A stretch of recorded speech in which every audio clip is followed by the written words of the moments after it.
अस्सलाम वालेकुम। तारीख आज यकम सितंबर 7 रबीउल अव्वल, दिन है सोमवार। आज की दुनिया में आप सभी का खैर मकदम है। दोस्तों, आज की दुनिया में जानेंगे क्या शंघाई ताउन इजलास मगरिब के तसल्लुत को कर सकता है चैलेंज, क्या है गजा के लिए अमेरिका का नया मंसूबा, और ये भी कि हूसी बागियों के हाथों यूएन स्टाफ गिरफ्तार।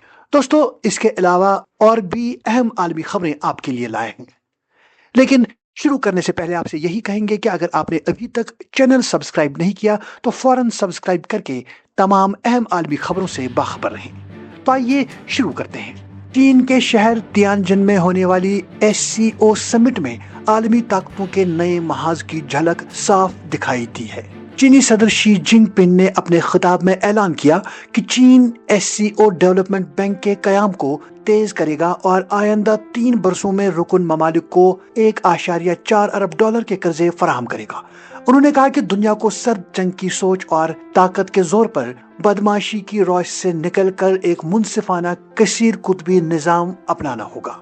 इजलास में रूसी सदर व्लादिमीर पुतिन ने मगरिब पर यूक्रेन जंग भड़काने का इल्जाम लगाया। उनके मुताबिक बहरान रूसी हमले से नहीं बल्कि 2014 के मगरिब के हिमायत याफ्ता इनकलाब से शुरू हुआ और नेटो की तौसीई पॉलिसी ने हालात को मजीद खराब किया। माहिरीन के मुताबिक SCO समिट में चीन और रूस का ये बयानिया मगरिब के तसल्लुत को चैलेंज करने और एक नए आलमी तवाजुन की जानिब वाज़ेह इशारा करता है। इस इजलास में भारतीय वजीर आज़म नरेंद्र मोदी और ईरानी सदर मसूद पेज़ेश्कियान भी शरीक थे, जो इस नए उभरते इत्तेहाद की अहमियत को मजीद बढ़ा रहा है। बात करते हैं अफगानिस्तान में खौफनाक जलजले की।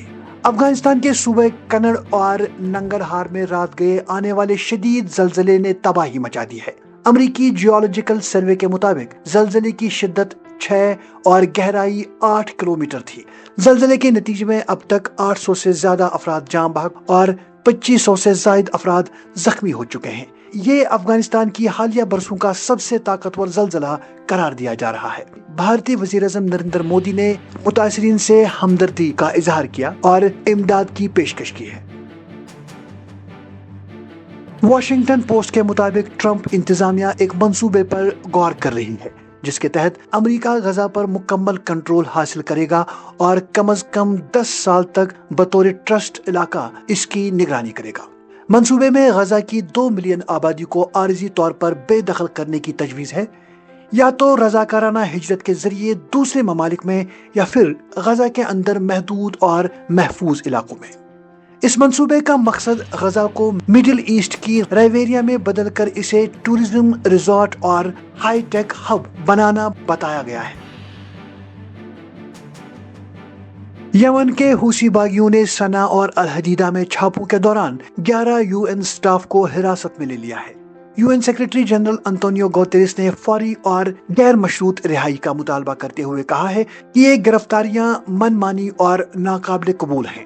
UN के मुताबिक हूसी पहले से ही 23 दीगर एहलकारों को 2021 और 2023 से कैद में रखे हुए हैं।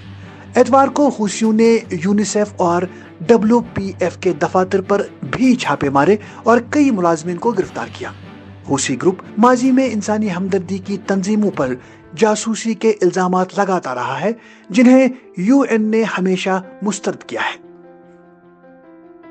श्रीलंका कस्टम्स ने चीनी कंपनी बाइट की तकरीबन 1000 इलेक्ट्रिक गाड़ियां जब्त कर ली हैं। इल्जाम है कि इन गाड़ियों की मोटर पावर गलत जाहिर करके कस्टम ड्यूटी कम करने की कोशिश की गई।